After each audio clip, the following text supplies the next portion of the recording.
About 2 weeks later, on the I-10 headed west through Texas towards Fort Stockton, about 50 miles past Junction, Stephen found the tiny town of Saldano. This town must have been something more important in the past, like so many other little places, unimportant enough for a marker on a map. There was a big truck stop on the interstate and a road behind it with a little sign that said Saldano, 1 mile. That's where the planchette pointed. But a half a mile in, he knew he was late party. An old red Camino impaled an equally old station wagon, a tan Caprice Classic. His mom drove one back when he was a kid. Crouched down to look at the elderly Hispanic men dead behind the wheel of the Caprice Classic, probably in his 70s, wearing nothing but his underwear, a shotgun on the passenger side floor, shells strewn about. A huge black circular bruise covered his chest. He wasn't wearing his seatbelt when the El Camino hit, and the force crushed him against the steering wheel. He walked over to the El Camino to find an equally old Hispanic woman, face a mass of blood, head caved in, a spider web spreading from the point where her forehead met the windshield, a hairy knot of scalp stuck to the center. The contents of her purse lay around the front seat and floor. Stephen reached in his pocket for a bandana and took her driver's license from the wallet in her lap. Hortensia Chavez, born 1958.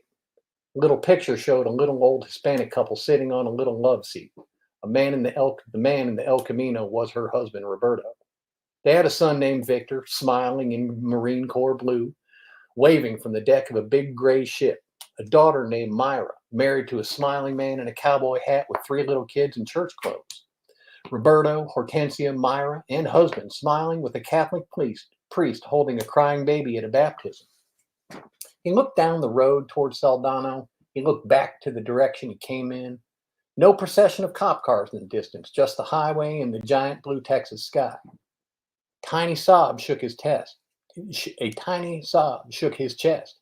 These people had been happy. They were poor, dirt poor, but they were happy, or they had been. He got in his truck and drove in, just a junction of Farm Road and Main Street. There was an old-fashioned gas station with a single pump. He pulled to the edge of the parking lot and let it idle. He turned the key and the engine stopped. He rolled down the window. Nothing. He couldn't hear that horrible ringing, grinding static noise he'd heard in Blanton, that same sound the Fed had asked him about. There were few trees out here heading into West Texas, and it was daytime, so no lights in the trees. Kept one eye on the glass front door of the gas station, reached behind his seat and pulled out the chessboard and placed the planchette and compass next to it. The planchette vibrated, then rotated. The compass went haywire and set on north. The planchette pointed east. Whatever happened in the tiny town of Saldano was over.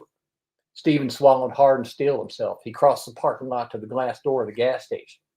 Just 2 old freezers and a couple rack of daily goods. It had been looted. Stephen nodded. That was the best approximation. He'd seen pictures of looted stores during rioting in big cities, and that's what matched. Somehow in Saldano, the one store had been looted. They took all the alcohol and shot the teenage boy behind the counter. And then they wrote a message on the floor in his blood for their posterity. Manuel Cuellar trajo el diablo.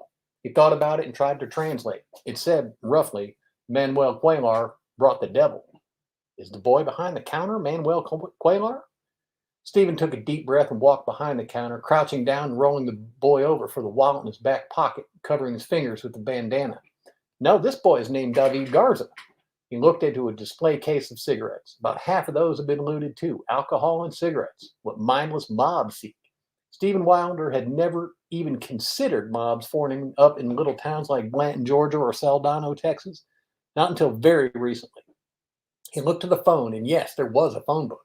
These didn't get much use these days, but maybe it was different in tiny little towns. The old Main Street had seen better days. Just 2 blocks of old, square, red brick buildings. There was even a little old movie theater. None had been occupied in decades. Not even an antique shop. This was not that sort of small town. 2 or 3 streets paralleled Main Street, mostly empty lots. Few old houses, few dilapidated trailers. About half seemed inhabited. The second street back had just 4 trailers, all recently occupied, but not a soul to be seen. The third belonged to David and Patricia Cuellar.